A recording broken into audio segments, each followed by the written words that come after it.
Good afternoon, family and friends of West Bend. We greet you in the joy of Jesus Christ. Are we all Irish? Yeah, sure. Yes, we are. We're so excited to have Mr. Dave with us today as he will bring us back into who we really are. We're all a little bit Irish. I celebrate the 1/3 Irish that I am. I hope you will do the same. It is just a wonderful time to come together as our prelude to St. Patrick's Day next Sunday. So we hope that this will be an enjoyment of music, song, and just fellowship during this hour. And we thank you for being here as our continuation of our concert series here at Fifth Avenue United Methodist Church. Anything that we can do to make your stay with us any more enjoyable, please don't hesitate to let us know. Mr. Gil Sheridan, our head usher, and then the members of Fifth Avenue United Methodist Church are here to greet you and to be available to you. So thank you again for coming. Thank you, Mr. Dave, for being here to share his gifts with us. And we just want this to be an exciting and wonderful Sunday afternoon of friendship, fellowship, and song as we go to the Lord in prayer. Most gracious and loving God, as we enter into this space, as we celebrate, Father, the many facets of humanity that you have blessed us each to be, we give you thanks for Mr. Dave that has come to share his gift with us. We thank you for the people that have come just to be in fellowship and relationship with each other. Bless us now in this hour of song and fun and worship, and we give all honor, praise to you. In the name of Jesus Christ, we truly pray, and the people of God can say, Amen. Amen. Mr. Dave. All righty. So how many of you are really Irish? Oh, okay. That's pretty darn good. I mean, here in Wisconsin, it's mostly German and Polish. So, but in case you're not, that's all right. Like your pastor said, we're all Irish today. We're all out on the old railroad and we're all out on the sea. We're all good friends of Ireland, the best that you will see. Sing and turn, laugh and play, we're all Irish today. Sing and turn, laugh and play, we're all Irish today. You know, it gets lonesome doing this, so anytime you feel like singing along, you go right ahead, okay? Give that a try. Sing and turn, laugh and play, we're all Irish today. Sing and turn, laugh and play, we're all Irish today. Now the hardest job I ever done was working on a train. Takes a good strong Irish back, but it don't take too much brains. Sing and turn, laugh and play, we're all Irish today. Sing and turn, laugh and play, we're all Irish today. Whiskey's good on Saturday, it's twice as good on Sunday. If you give me half a chance, I'll have some more on Monday. Sing and turn, laugh and play, we're all Irish today. Sing and turn, laugh and play, we're all Irish today. Now I wish I was a shamrock or a lucky four-leaf clover. All the fine young lassie girls would come to look me over. Sing and turn, laugh and play, we're all Irish today. Sing and turn, laugh and play, we're all Irish today. So put you on a coat of green, kiss the Blarney Stone. Have a glass of Guinness stout and Ireland is your home. Sing and turn, laugh and play, we're all Irish today. Sing and turn, laugh and play, we're all Irish today.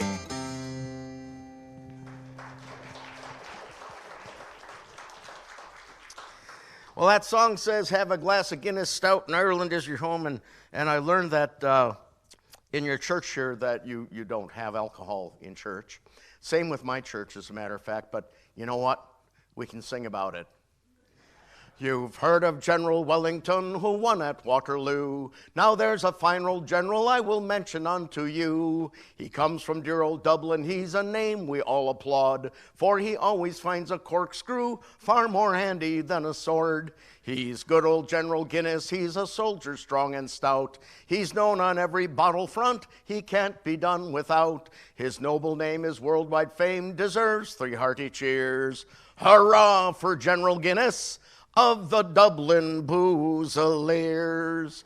This hale and hearty warrior is worshipped in the ranks, for he does his task within a cask as well as in the tanks. He shows his proof on every front, north, south, east, and west, and he wears about 10 million canteen medals on his chest. He's good old General Guinness, he has won the world's applause. It's he that keeps us smiling in the midst of all these wars. Who was the first to dance with Mademoiselle from Armentières? Why, good old General Guinness of the Dublin Boozleers. All over bonny Scotland, the general he is seen. He even has the liberty of the town of Aberdeen. From Inverness to Gallowsmead, he keeps us warm and bright, and we love to flock around him on every moonlit night. He's good old General Guinness, he's as good as Scottish broth. Was he that turned the Firth of Forth unto the Firth of Froth? The Scotsmen dance the Highland fling and shout when he appears. Hurrah for General Guinness of the Dublin Boozleers. General Guinness. So at least we can sing about drinking. Oh my. Well, I spent over 25 years at Milwaukee's Irish Fest. How many of you been to Irish Fest in Milwaukee? Did you know that is the largest Irish festival in the world? Yeah. The running joke among the musicians is the Irish bands come to Milwaukee to be able to hear each other. Well, it's a problem musicians have is, you know, we're generally all playing on Friday and Saturday nights. We never get to hear the other guys. So, you know, the Irish bands come to Milwaukee to hear the other bands from Ireland. It's, you know, interesting. Well, so for over 25 years, I played the character of Kerry O'Toole. And for those of you who were there, if you remember a guy walking around in a pair of green tights with a cape and a feather in his hat and a guitar, that was me. Yeah, I've retired from doing that. For some reason, they don't want a 77-year-old guy wandering around in green tights. I can't imagine what the problem is. But my job was to be a troubadour. This is a song by my friend Tom Paxton. I wish I had a troubadour sitting by my knee, playing stately rhythms of the ancient balladry. If I had a troubadour, I'd signal with my hand, and he would sing for you till you smiled. I wish I had a castle clown with bells upon his hat, doing tricks and somersaults.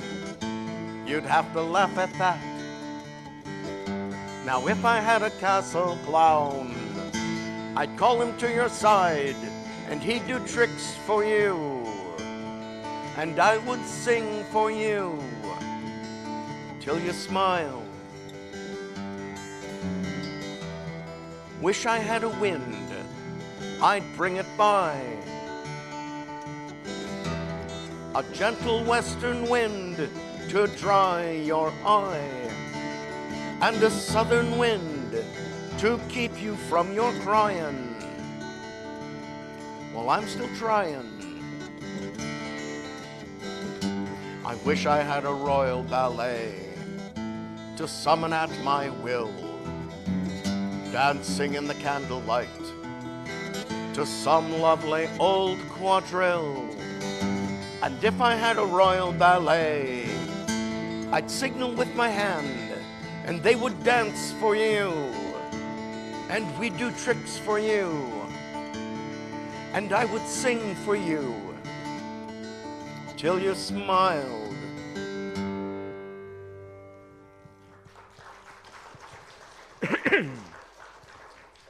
Well, that's a song that was written here in America.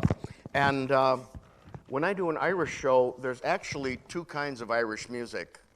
There is actual songs from Ireland, authentic Irish music, and then there's what we call Boston Irish music.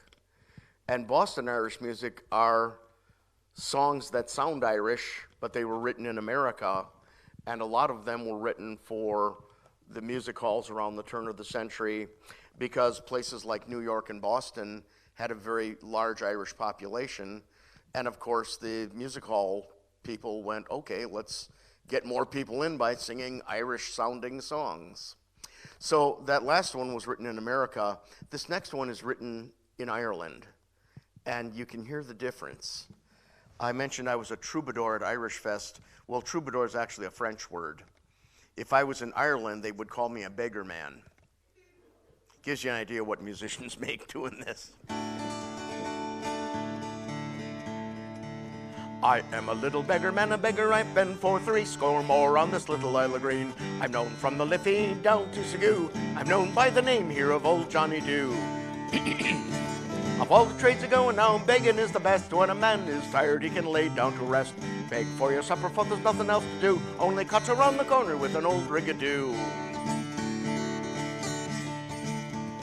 I slept in a barn way out in Currabarn. A wet night came on and I slept until the dawn, with the holes in the roof and the rain leaking through. The cats and the rats, they were playing peekaboo. Well, who should arrive but the woman of the house, in her white spotted apron and her calico blouse. She began to frighten and I said, boo, and you don't be afraid, ma'am, it's only Johnny Dew.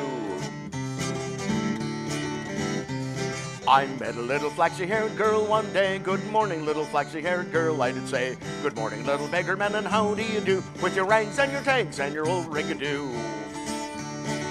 Buy a pair of leggings and a collar and a tie, and a fine young lady I will get by and by. Buy a pair of goggles and color them blue, and an old-fashioned lady I will make her do. It's over the hills with my pack on my back, over the hills with my great heavy sack, with the holes in my shoes and my toes are peeking through. Skinnamarink doodle and it's old Johnny Dew. Must be going to bed for it's getting late at night. The fire's all raked and out goes the light. And I'll sing a song on my old rigadoo, saying goodbye, God be with you, it's only Johnny Dew.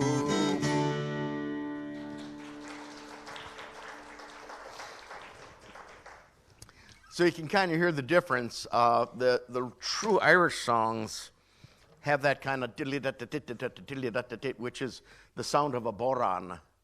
Y'all know what a bodhrán is? It's a circular hand drum. It's played with a double-ended drumstick called a tipper, and that's how you get that kind of sound. Well, American songwriters picked up on that rhythm, and they were writing for Irish audiences here in America. And that's how you get songs like this. Oh, my name is McNamara, I'm the leader of the band. And though we're few in number, we're the finest in the land. We play at wakes and weddings and at every fancy ball. Oh, when we play at funerals, we play the March from Saul. The drums go banging, the cymbals clanging, the horns they blaze away. McCarthy pumps the old bassoon and I the pipes do play. Hennessy, Tennessee, tootle the flute and the music is something grand. A tribute to old Ireland is McNamara's band. We have been rehearsing for a very fine affair, an annual celebration, all the gentry will be there. When General Grant to Ireland came, he took me by the hand. He'd said I'd never seen the likes of McNamara's band. The drums go banging, the cymbals clang, and the horns they blaze away. McCarthy pumps the old bassoon, and I the pipes do play. Hennessy, Tennessee, tootle the flute, and the music is something grand. A tribute to old Ireland is McNamara's band. Now, if you had too many Irish coffees, or you're a bluegrass player, it comes up more like this. The drums go banging, the cymbals clang, and the horns they blaze away. McCarthy pumps the old bassoon, and I the pipes do play. Hennessy, Tennessee, tootle the flute, and the music is something grand. A tribute to old Ireland is McNamara's band.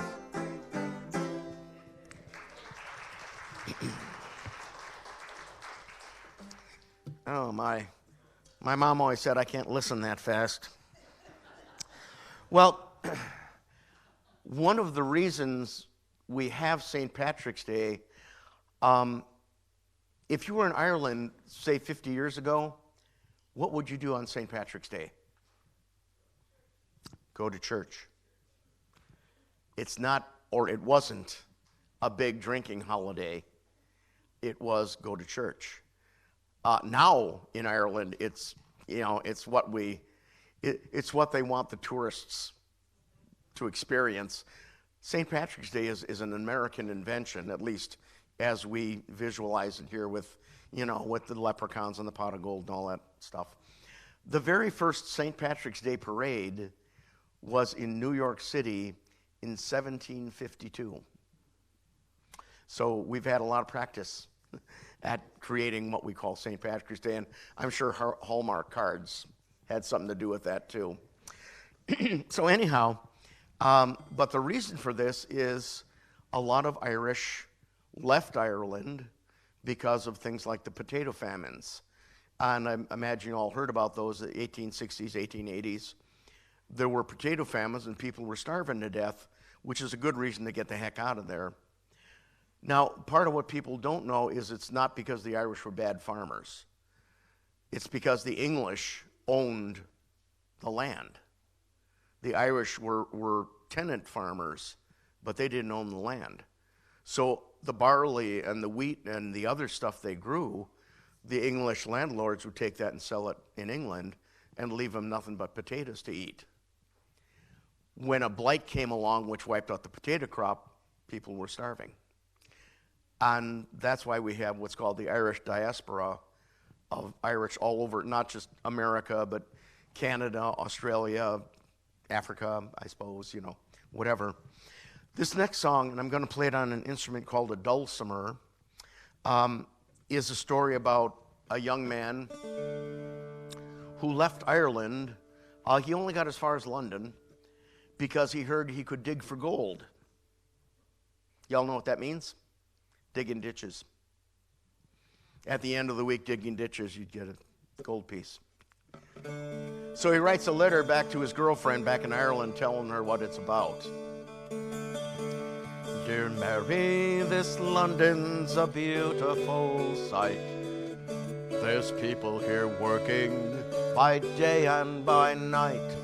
They don't sow potatoes, nor barley, nor wheat, but there's gangs of 'em digging for gold in the street. At least when I asked them, that's what I was told. So I'll just try my hand at this digging for gold. But for all that I've found here, I rather would be where the mountains of Moran sweep down to the sea.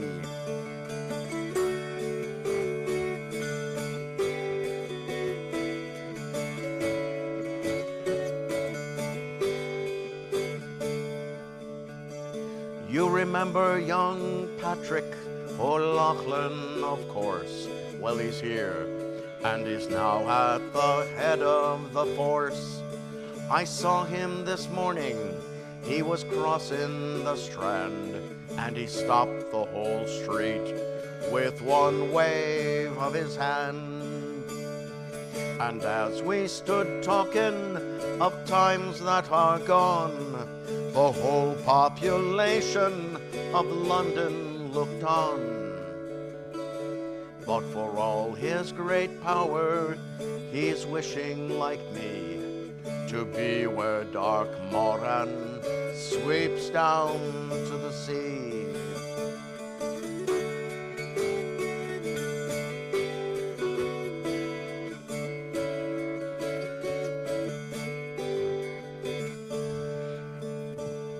Now there's beautiful girls here, well, never you mind, with beautiful shapes nature never designed. Lovely complexions, all roses and cream. But O'Loughlin says this regarding the same, that if at those roses you venture to sip, why the color might all come away on your lips. So I'll wait for the wild rose who's waiting for me, where the mountains of Moran sweep down to the sea. Yes, I'll wait for the wild rose who's waiting for me, where the mountains of Moran sweep down to the sea. My wild Irish rose, the sweetest flower that grows. You can search anywhere, none can compare with my wild Irish rose. My wild Irish rose, the sweetest flower that grows. Someday for my sake, she may let me take the bloom from my wild Irish rose.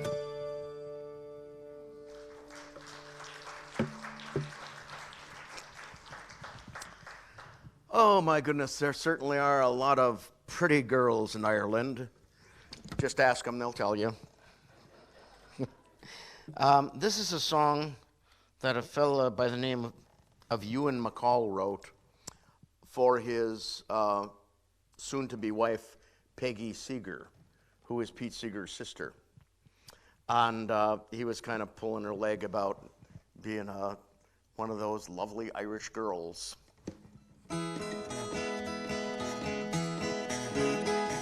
As I walked out one May morning to take a pleasant air, I spied a pretty girl walking there with roses in her hair.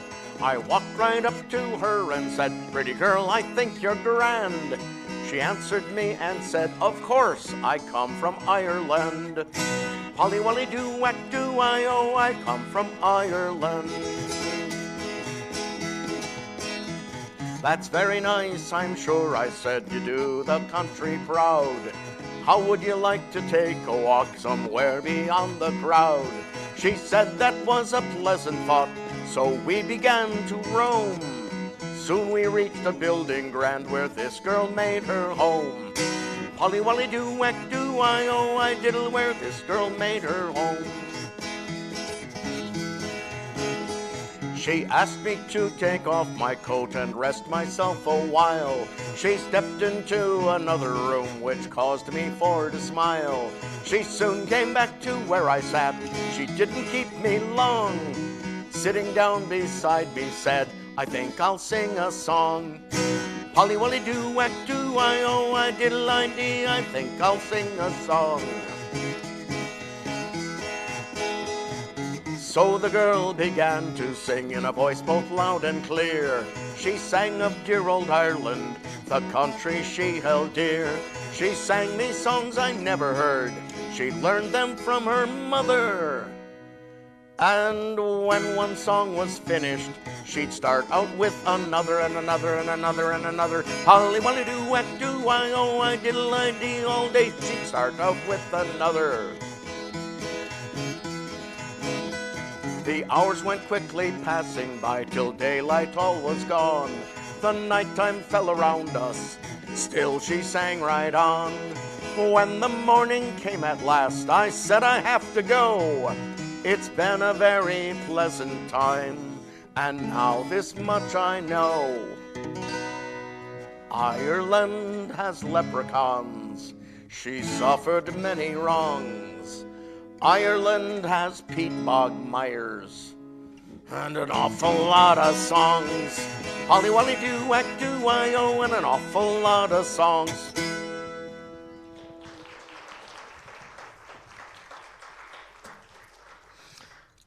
Well, this sweater I'm wearing is an Irish fisherman's sweater.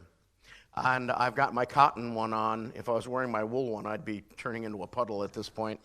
They are really warm and very efficient if you're out on the water. There's also a thing about these sweaters. They're kind of like an insurance policy because traditionally, at least, each village knitted their sweaters in a different pattern. And the reason for that was if a sailor wearing one of these sweaters fell overboard and drowned and was found, they could tell from the weave of his sweater what village he was from to send him back for a decent burial. And that's also why sailors wear a gold earring. It's not a fashion statement. That's payment for a decent burial. That was the deal, that, you know, if a sailor fell over, washed up, and they could, you know, they would give, if they had a gold earring, then that was the payment for the decent burial. And if he had the sweater, they could actually send him back to his home village.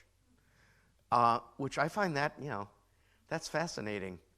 Anyhow, have you all heard about the Dennis Sullivan? No.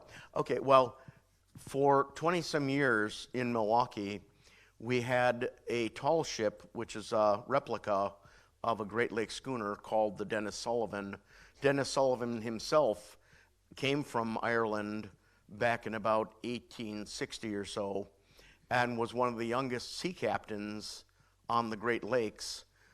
He was the master of the Moonlight, which was one of the fastest ships on the Great Lakes, and he had a 50-year career as a captain, and he lived in Milwaukee. So his grandson, Charles, I think it was, Sullivan, bought the naming rights to the ship, and I'm so glad he did that, because the ship could have been named the Ronald McDonald or something, you know. So at least it was named after a legitimate Great Lakes captain who lived in Milwaukee.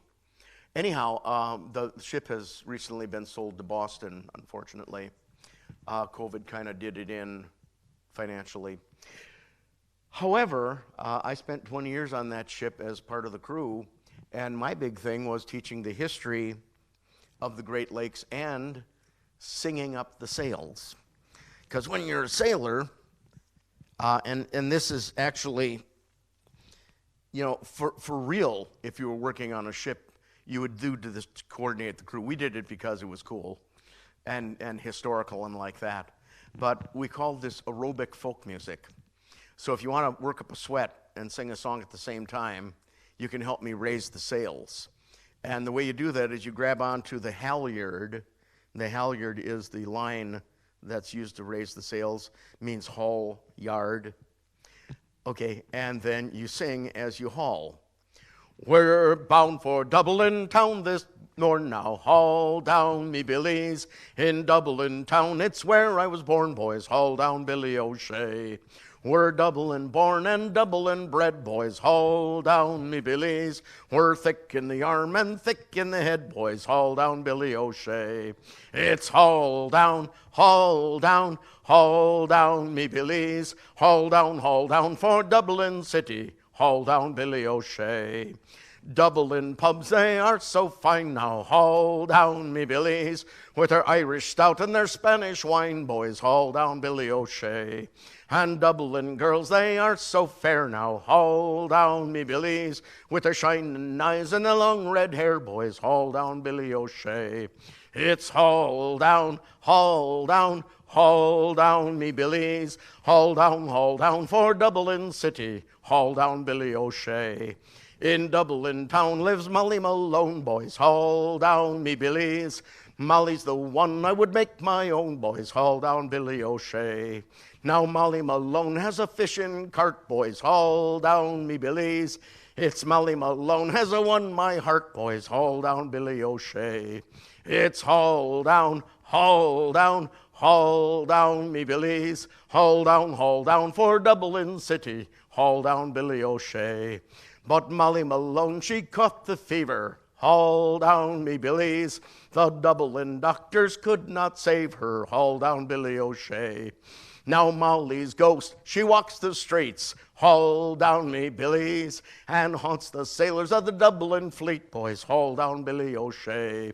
It's haul down, haul down, haul down me billies. Haul down for Dublin city, haul down Billy Belay.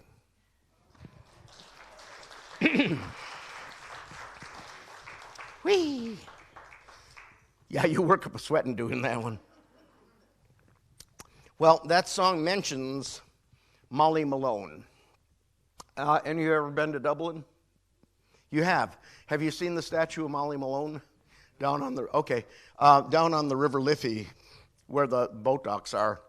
They have built a statue of Molly Malone, which is a fictional character, but hey, why not? I know one of the most distinctive features of the statue is which parts have been rubbed shiny.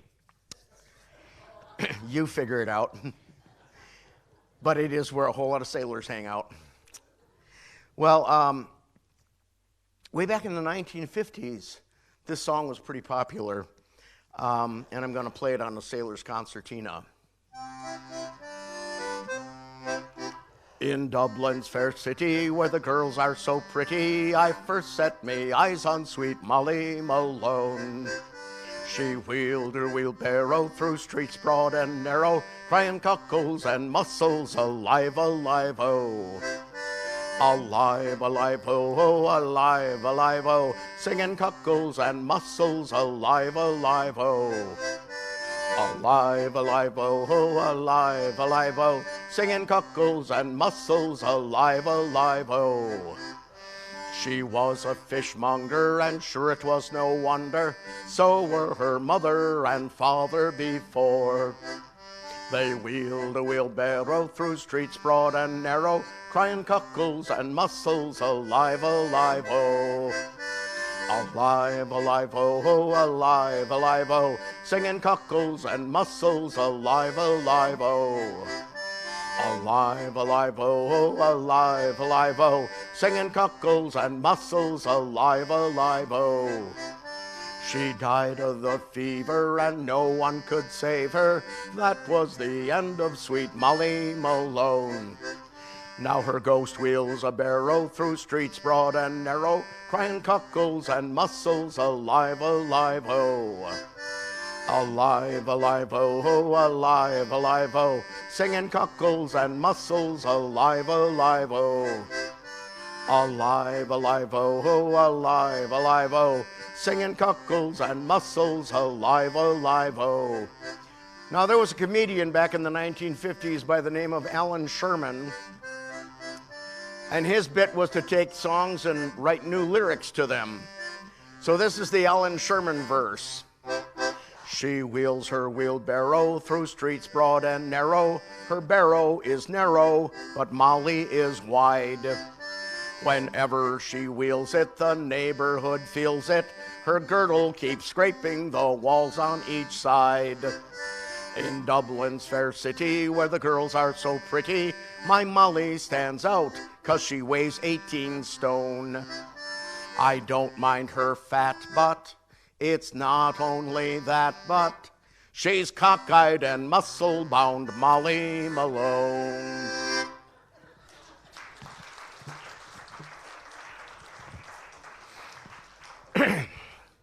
Well, the Irish are known for their storytelling, and this is a story that starts in Ireland and comes across to America. Once upon a time, there was an Irish sea captain, maybe somebody like Dennis Sullivan, but a lot further back. There was an Irish sea captain who sailed his ship to the west, across the great Western Ocean, and he sailed for a month, 2 months, maybe even 3, until he got to this new world we call America. And he was an explorer. He sailed up and down the coast of this new world we call America, until one day he came upon the opening of a great river. And he was an explorer, so he sailed up the river to see what he could find. Well, there on the banks of the river was a Native American camp. So they dropped anchor out in the river and paddled into the shore to do some trading with the tribe.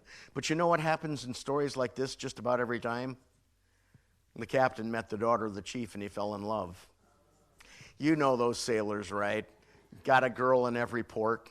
Well, they never mentioned the girls had a sailor on every boat, too. Different story.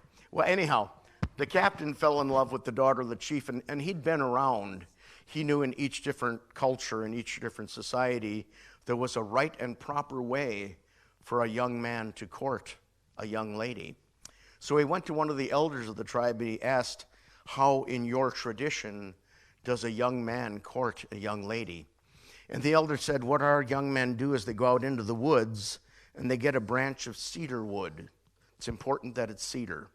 That's a grandmother wood. It's good medicine. You get yourself a branch of cedar wood, you hollow it out, and you put some holes in it. And then you go down by the river and wait for the women to come to get water for the camp. And when the women come to get water for the camp, play some music. And if that young lady you're interested in stays and listens to your music, you're getting somewhere. See, us musicians have known that all along. That's why I picked up a guitar when I was 15. Impress girls, right? So the captain, got the idea, and he went out into the woods, got a branch of cedar, hollowed it out, put some holes in it, went down by the banks of the river and waited for the women to draw water for the camp. But he had forgotten to ask the elder how you play one of these things. So while he was there trying to figure it out, Brother Wind came along and blew across the opening.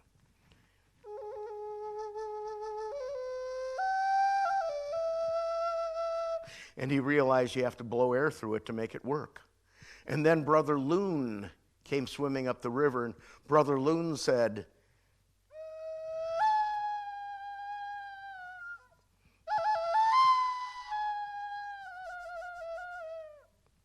and he learned from the singing of the animals and the wind in the trees and the laughing of the river to play the music in his heart.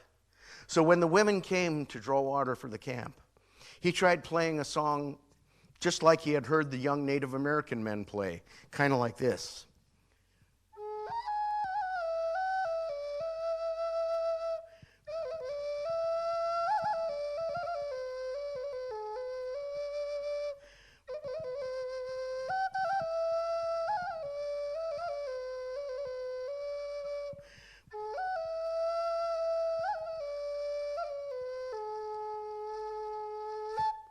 But she didn't stay to listen because she'd heard that one before. So the next time the women came to draw water, he tried playing a song he had heard the French voyageurs, the fur traders, singing as they paddled their canoes through the rivers and the lakes of this new world. And this time she stayed and she listened and they fell in love. And the story of their love became the traditional song that American sailors would sing as they raised anchor to come home to America. See if you know it.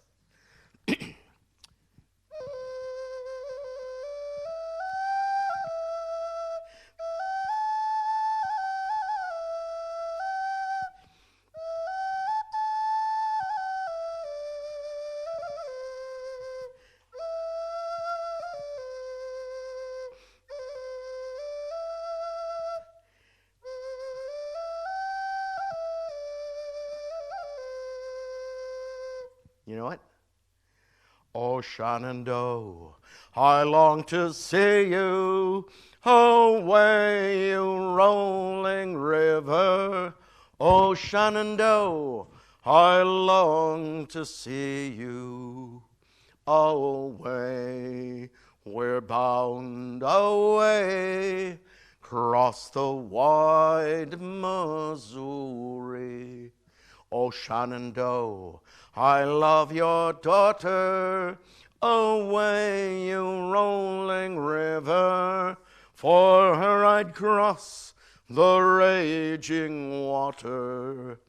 Away, we're bound away, cross the wide Missouri.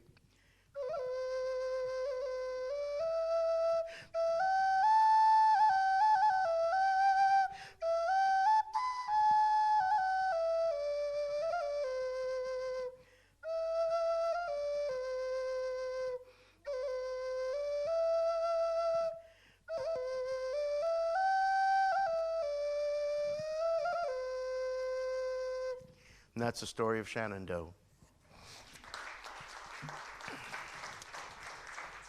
Oh, there certainly are all kinds of Irish songs, and one of them are known as the Rebellion. They're the Rebellion songs.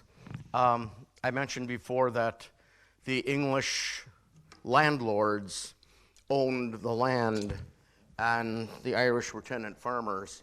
A lot of times you hear about the Catholic Protestant feuding in Ireland. Yeah, but it was more political than that. I mean, the Irish were Catholic and the British overlords were Protestant. So I wouldn't especially blame it on the religion. As a matter of fact, I really like your Norman Rockwell back there. We're all in the same boat here. But in any case, the Irish many times rebelled against British rule. This is one of the old rebellion songs.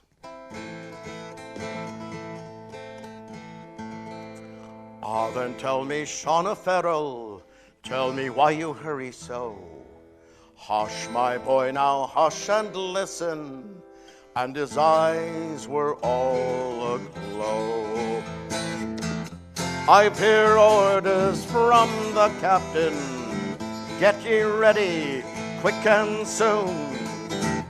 For the pikes must be together at the rising of the moon.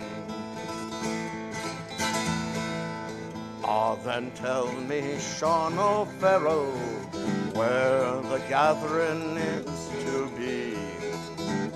In the old spot by the river, right well known to you and me. One word more, a signal token, whistle of the marching tune, with your pike upon your shoulder, at the rising of the moon. There beside the shining river, that dark mass of men were seen. Far above their shining weapons hung their old immortal dream. Death to every foe and traitor, forward strike the marching tune, and hurrah me boys for freedom, 'tis the rising of the moon. How well they fought for dear old Ireland, and how bitter was their fate. Oh, what glorious pride and sorrow fill the name of 98. Yet thank God while hearts are beating, each man wears a burning wound. We will follow in their footsteps at the rising of the moon.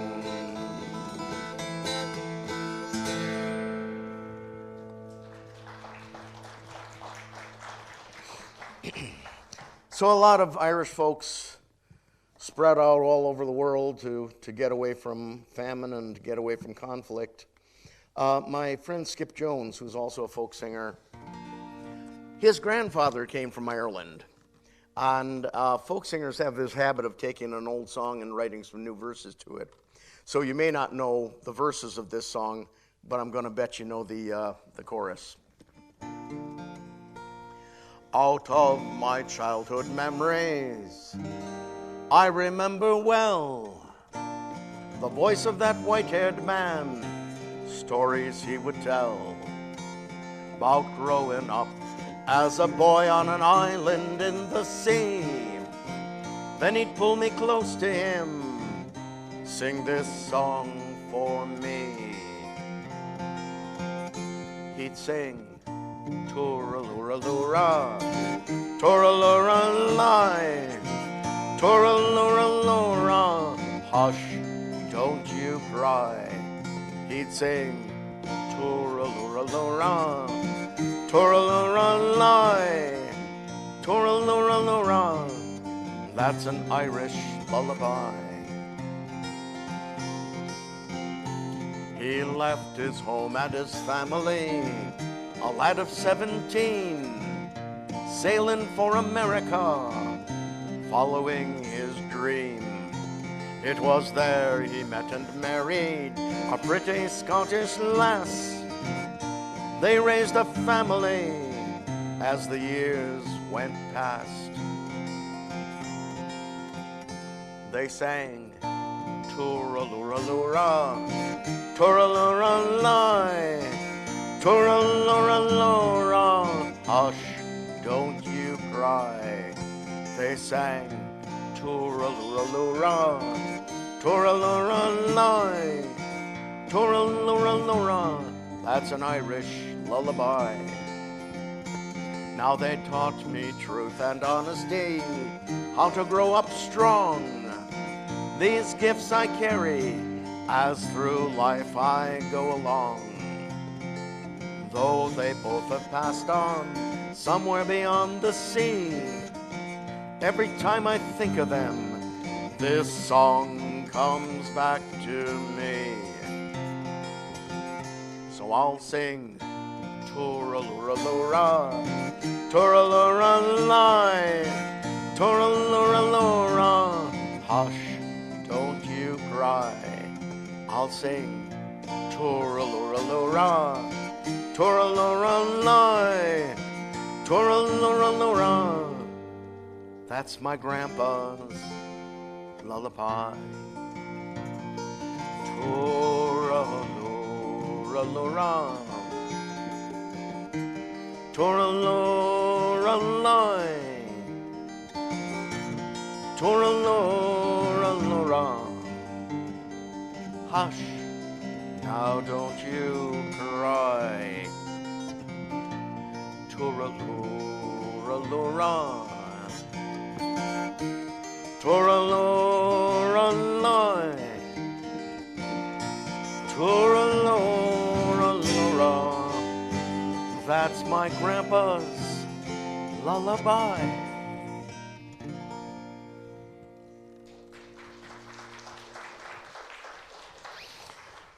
Well, a lot of the Irish came here to America, and including Wisconsin, and like most immigrants, if they could get a job at all, they got the crummiest job available. That's kind of how it works. Whoever's the last guy off the boat gets the worst job, works his way up, and then the next guy off the boat gets the worst job. But actually back in, I'm going to say about the 1850s, here in Wisconsin, among other places, there were places that they wouldn't even hire you if you were Irish. Matter of fact, they had signs in the window that said, "No Irish need apply." I'm a decent boy just landed from the town of Ballyfad. I want a situation and I want it very bad. I sees employment advertised, it's just the thing, says I. But the dirty notice ended with, "No Irish need apply." Says I, but that's an insult, so to get the job I'll try. I goes to see the man who writes, "No Irish need apply." Some think it a misfortune to be christened Pat O'Dan, but to me it is an honor to be born an Irishman. I started out to find the place, I finds it very soon. I sees an old man sitting there a-reading the Tribune. When I tells him what I comes for, it's in a rage he flies. He says, "You are a Paddy, and no Irish need apply." Well, I feel my dander rising and I'd like to punch his eye, to tell an Irish gentleman no Irish need apply. Some think it a misfortune to be christened Pat O'Dan, but to me it is an honor to be born an Irishman. I couldn't stand no longer, so a hold to him I took. I gave him such a welting as he'd get at Donnybrook. And he hollers, "Mother Mary, to get away just try." He swears he'll never ride again, no Irish need apply. Well, he makes a big apology, I bids to him goodbye, saying the next you want a beating, right, no Irish need apply. Some think it a misfortune to be christened Pat O'Dan, but to me it is an honor to be born an Irishman.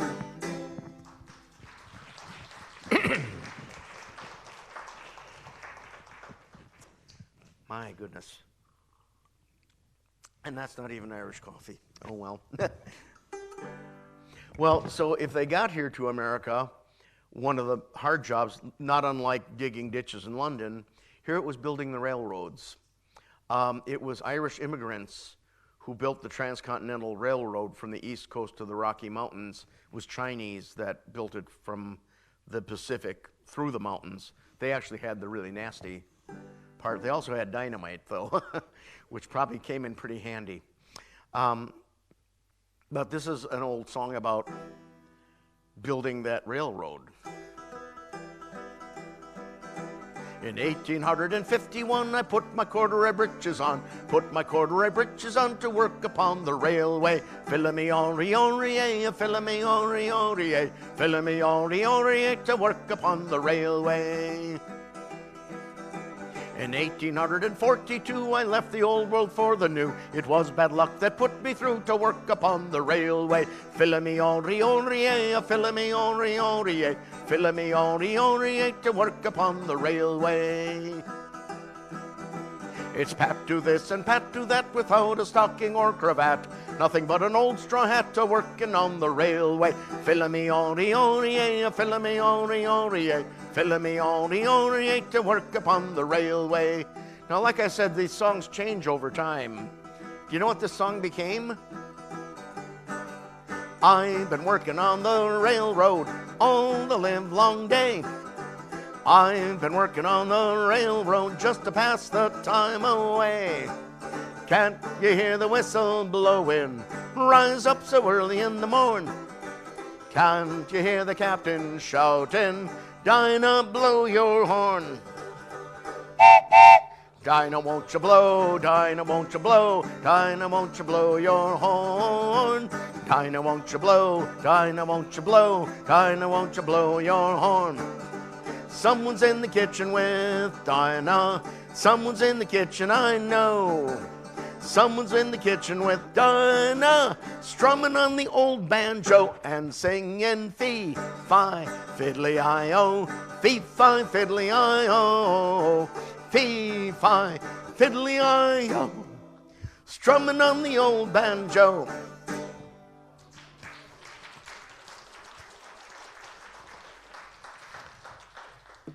Well, I pulled out the dulcimer a little bit earlier. A lady by the name of Jean Ritchie is the folk singer who more or less reintroduced this instrument to America.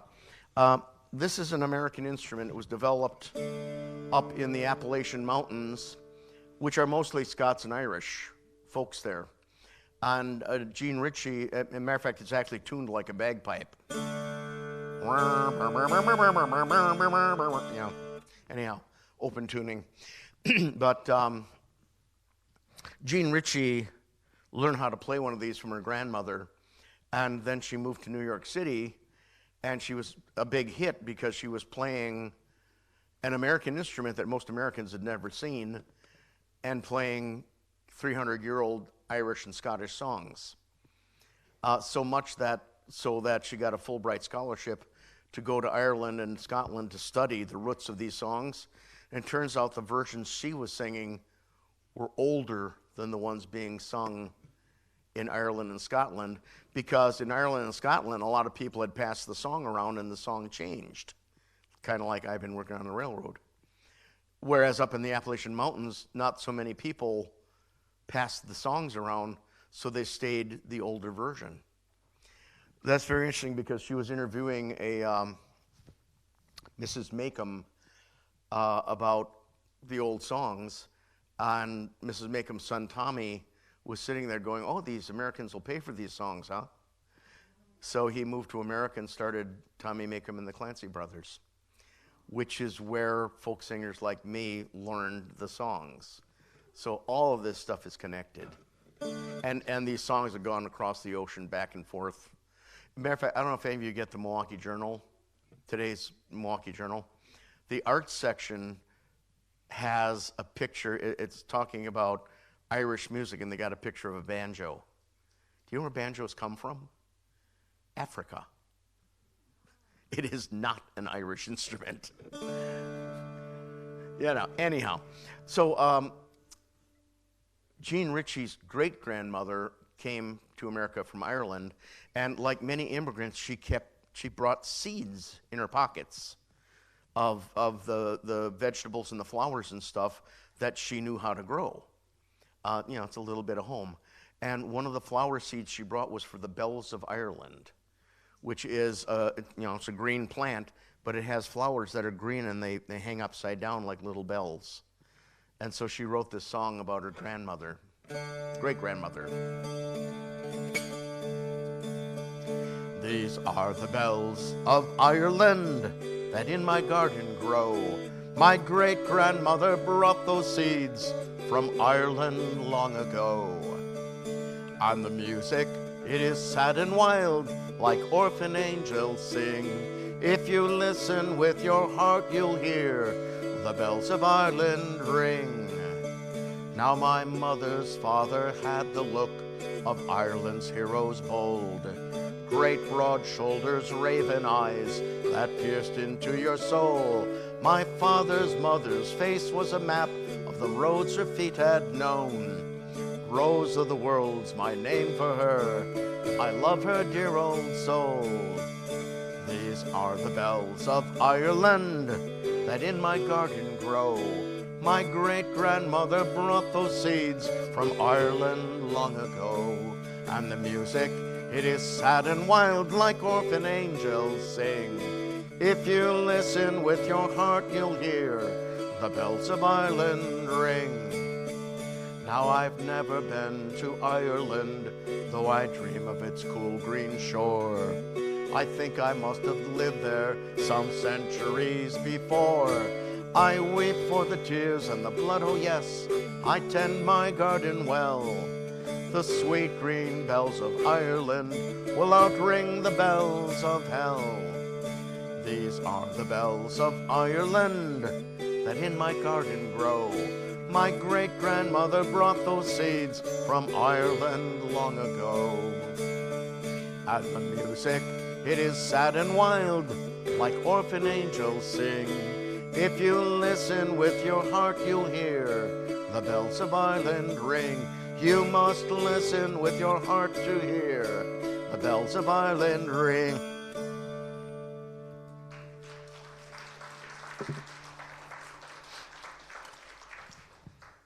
Well, I'm going to do a medley of songs that you will undoubtedly hear on St. Patrick's Day, if you turn on AM radio, I suppose. None of these songs were written in Ireland. The first one was written by a Jewish guy, actually, Yip Harburg, for the musical Finian's Rainbow. I hear a bird, a glockamore, a bird. It seems to me it's bringing me a cheering word. I feel a breeze, a river shining breeze. It well may be, it's followed me across the sea. Then tell me, please, how are things in Glockamora? Is that little brook still leaping there? Does it still run down through Killadale, through Killikay, Kilkerry and Kildare? How are things in Glockamora? Is that willow tree still weeping there? Does a laddie with a twinkling eye come whistling by? And does he walk away sad and dreamy there, not to see me there?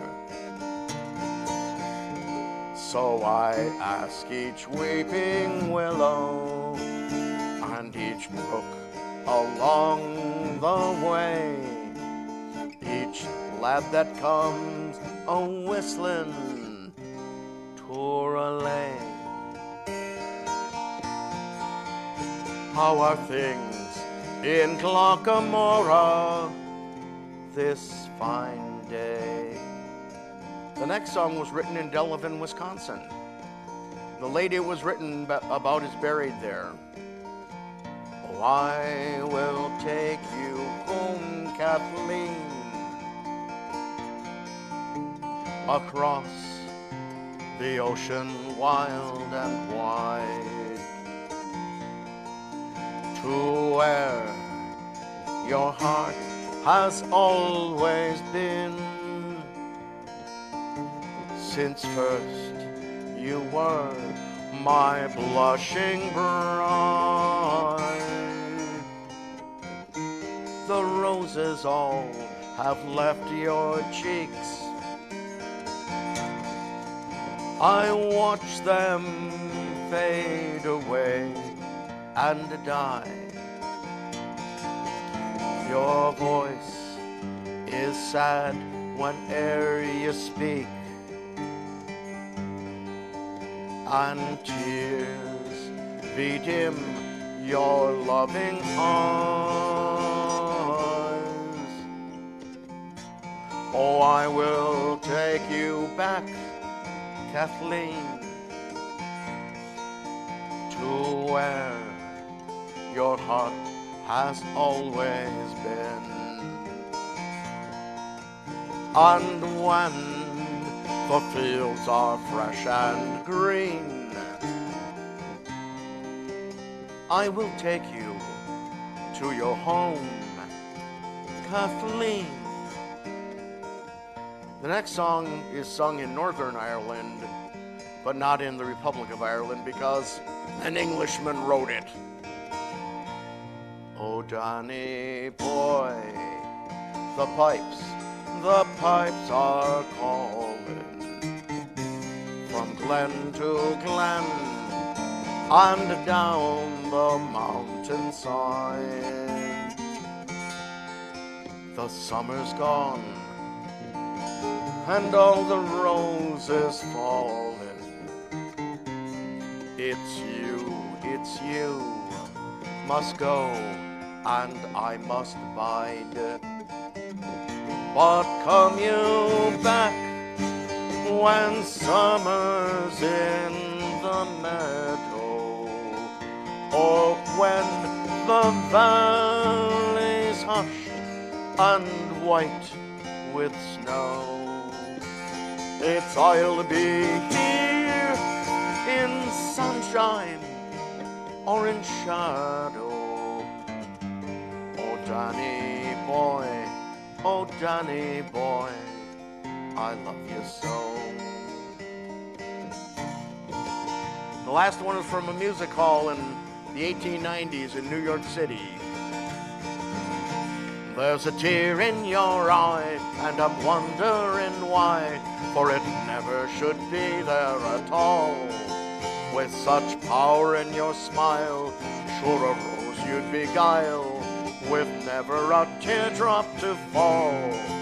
When your sweet lilting laughter's like some fairy song, and your eyes twinkle bright as can be, you should laugh all the while, the other time smile. Now, smile a smile for me. When Irish eyes are smiling, sure it's like a morning spring. In the lilt of Irish laughter, you can hear the angels sing. When Irish hearts are happy, all the world seems bright and gay. And when Irish eyes are smiling, they'll steal your heart away. One more time. When Irish eyes are smiling, sure it's like a morning spring. In the lilt of Irish laughter, you can hear the angels sing. When Irish hearts are happy, all the world seems bright and gay. And when Irish eyes are smiling, they'll steal your heart away.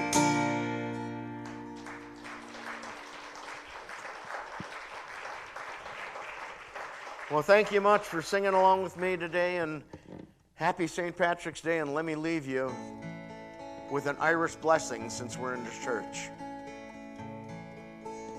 May the road rise to meet you. May the wind be at your back. May the sun's rays shine gold upon your face. May the rain always bring rainbows with all their hopes and dreams. And may God be there to hold you in your pain. It's a blessing of the Irish.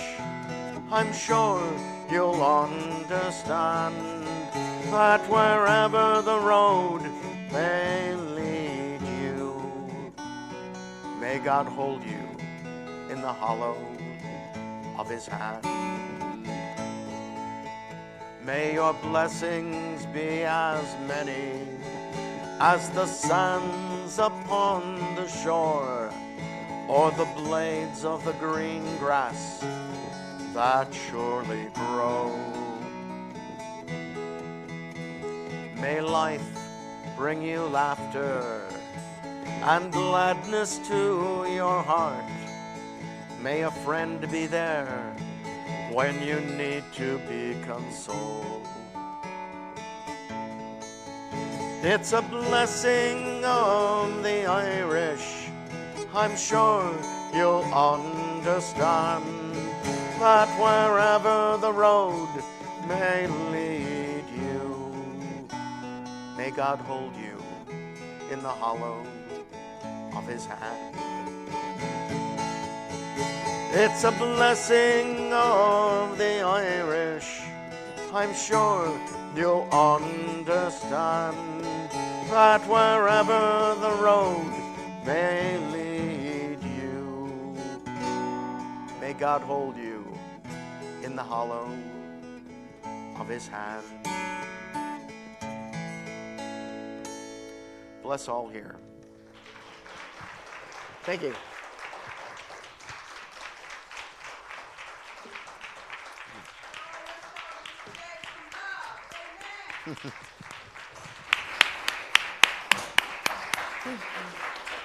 Oh, all our hearts are happy. Thank you so very much, Mr. Dave, for this beautiful, beautiful afternoon.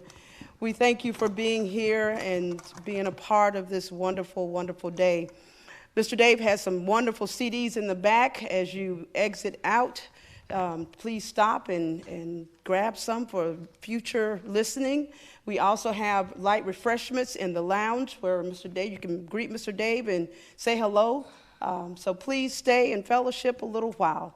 So unto God we give all glory, all honor, all praise. In the name of Jesus Christ, amen. Amen.